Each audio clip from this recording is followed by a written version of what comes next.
আসসালামু আলাইকুম। আজকে আমি ফার্স্ট সেমিস্টারের chapter 4 accounting for merchandising operations সম্পর্কে প্রথম ক্লাস 1, এরপরে পর্যায়ক্রমে চ্যাপ্টারটা শেষ করব ইনশাআল্লাহ। প্রথমেই চ্যাপ্টার সম্পর্কে কিছু কথা আলোচনা করব। চ্যাপ্টারের নাম তো মার্চেন্ডাইজিং অপারেশনস। প্রথমে আমরা আলোচনা আনব what is merchandising inventory. Merchandising inventory, একটা কথা বলে রাখি, সাধারণত যে সমস্ত প্রতিষ্ঠানগুলা কোনো প্রকার পণ্য উৎপাদন করে না, শুধুমাত্র ক্রয় করে বিক্রি করে, সেই সমস্ত প্রতিষ্ঠানগুলারই যে হিসাব সংরক্ষণ করা হয় এগুলাকেই আমরা মার্চেন্ডাইজিং অপারেশন বলে থাকি। প্রথমেই হোয়াট ইজ মার্চেন্ডাইজিং ইনভেন্টরি এই সম্পর্কে একটু তথ্য জানব। Merchandising inventory means quantity of merchandise at hand. তার মানে হাতে কি পরিমাণ পণ্য মজুদ আছে সেটা প্রথম জানা দরকার। দ্বিতীয়ত হচ্ছে merchandising inventory is needed at any time of any accounting period to determine the cost of sellable goods. তার মানে যে কোনো সময় অ্যাকাউন্টিং পিরিয়ড শেষে কি পরিমাণ কস্ট অফ গুডস আছে সেটা জানা যায় এই চ্যাপ্টারের মাধ্যমে। আরেকটা তথ্য হচ্ছে প্রাইস অফ ওপেনিং ইনভেন্টরি। এটার ওপেনিং যে ইনভেন্টরির মূল্য সেটাও পাওয়া যায়। প্রাইস অফ পারচেস মার্চেন্ডাইজ এবং পণ্যের ক্রয় মূল্য কী পরিমাণ সেটা জানা যায়। And the price of ending inventory at the last day of accounting period are needed to determine the cost of goods merchandise sold.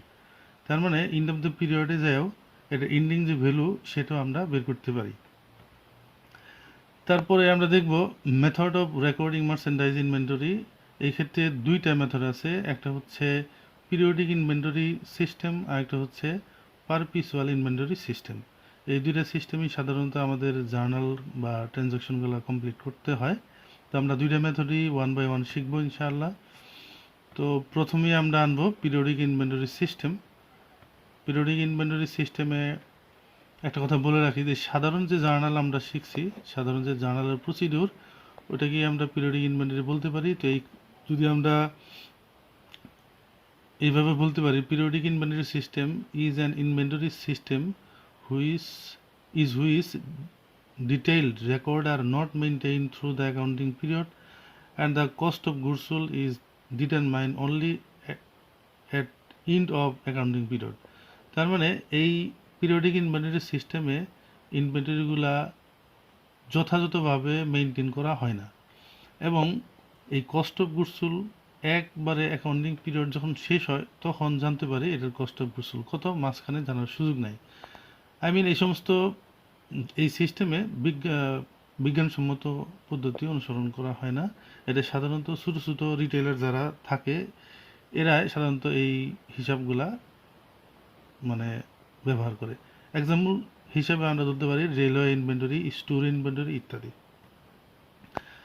Perpetual inventory সিস্টেমের মধ্যে আছে perpetual inventory system is an inventory system is maintain through the accounting period and detail record continuously show the inventory that should B a hand. তার মানে এই perpetual inventory সিস্টেমে inventory যথাযথ maintain করা হয় এবং অ্যাকাউন্টিং পিরিয়ড শেষে এবং অ্যাকাউন্টিং পিরিয়ডের যে কোনো সময় এটার কস্ট অফ গুডস সোল্ড জানা যায় বা detail record continuously show the inventory এবং কন্টিনিউয়াসলি এই ইনভেন্টরিটা শো করে হাতে কত আছে সেটা।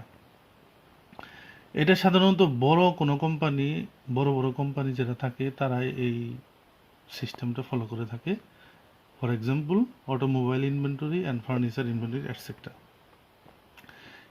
এরপরে আমরা দেখব পিরিয়ডিক ইনভেন্টরি সিস্টেম এবং পারপিচুয়াল ইনভেন্টরি সিস্টেমের মধ্যে কিছু পার্থক্য। এটা খুব গুরুত্বপূর্ণ একটা কোশ্চেন, এটা অনেক সময়ই আসে, এই জন্য পার্থক্যটা আমি আলোচনায় আনবো। এর মধ্যে আমি মজার কথা হচ্ছে যে একটা পিরিয়ডিক ইনভেন্টরি সিস্টেম এবং পারপিচুয়াল ইনভেন্টরি সিস্টেমের যে পার্থক্য, শুরুতেই আমরা সংজ্ঞা লিখতে পারি, শুরুতে আমরা সংজ্ঞা দেখছি ওটা লিখে দিতে পারি এবং একটা করে এক্সাম্পল বা দুইটা করে এক্সাম্পল নিয়ে আরও একটা পার্থক্য বানাইতে পারি। সুতরাং দুইটা পার্থক্য আমি সংজ্ঞা এবং এক্সাম্পল দিয়ে করতে পারি। আরও কয়েকটা সিম্পল এবং সহজ করা পার্থক্য আমি দেখাই দিচ্ছি। প্রথমটা হচ্ছে it show cost of goods sold at the end of the accounting period. এটা সাধারণত এই এন্ড অফ দ্য পিরিয়ডে যায় cost of goods sold show করে। It show cost of inventory and hand at any time. তার মানে এই periodic inventory perpetual inventory সিস্টেমে যে কোনো সময় এই হাতে কত ইনভেন্টরি আছে সেটা দেখা যায়। 2 নম্বর পার্থক্য হচ্ছে পিরিয়ডিক ইনভেন্টরি সিস্টেমে লেখা আছে it is not a better control system over inventory. তার মানে ইনভেন্টরি সিস্টেম কন্ট্রোল করার জন্য এটা ভালো কোনো পদ্ধতি নয়, বেটার পদ্ধতি নয়। আর periodic perpetual inventory system it is better control system over inventory. 3 number হচ্ছে ইট মেইনটেইন পিরিয়ডিক ইন্টারভেল। এটার একবারে ইন্টারভেলটা শেষে হয়। আর it does not maintain periodic interval, এটার মধ্যে কোনো ইন্টারভেল থাকে না। 4th নম্বরে it has good scope in small business. এইটার সুবিধা সাধারণত ছোটো ছোটো বিজনেসের মধ্যে হয়। It has good scope in large business. এটা সাধারণত বড় বড় বিজনেসের মধ্যে ব্যবহার করা হয়। 5ম নম্বরে একটা আনা হয়েছে ইট ইজ ওয়াইডলি ইউজড। ইয়ার ব্যবহার অনেক বেশি, কারণ আমাদের বাংলাদেশের বেশিরভাগ প্রতিষ্ঠানগুলো ক্ষুদ্র আকারে থাকে, এই জন্য ক্ষুদ্র ব্যবসায়ীরা এই পদ্ধতি ফলো করে থাকে, পিরিয়ডিক ইনভেন্টরি সিস্টেম। আর perpetual inventory system it is narrowly used. এটা সাধারণত অল্প পরিসরে ব্যবহার করা হয়, কারণ বাংলাদেশের বড় বড় প্রতিষ্ঠানের সংখ্যা কম। পরবর্তীতে যেটা আমরা আলোচনা আনবো সেটা হলো FOB shipping point and FOB destination. এটা এই চ্যাপ্টারের অঙ্ক করার জন্য খুব গুরুত্বপূর্ণ পয়েন্ট। এটা হচ্ছে ফ্রেইট টার্মস আর express as either FOB shipping point or FOB destination. The latter FOB means free on board. এটা সাধারণত ভাড়ার ক্ষেত্রে এই দুটো অপশন ব্যবহার করা হয়। এই দুটো অপশন এফওবি শিপিং পয়েন্ট একটা অপশন আর একটা এফওবি ডেস্টিনেশন। এটা ইনভয়েসের মধ্যে উল্লেখ করা থাকবে, এই ফ্রি অন বোর্ড বা ভাড়া কে প্রদান করবে সেটা উল্লেখ করার জন্য। এটা আমরা আলাদাভাবে আলোচনা আনতে পারি।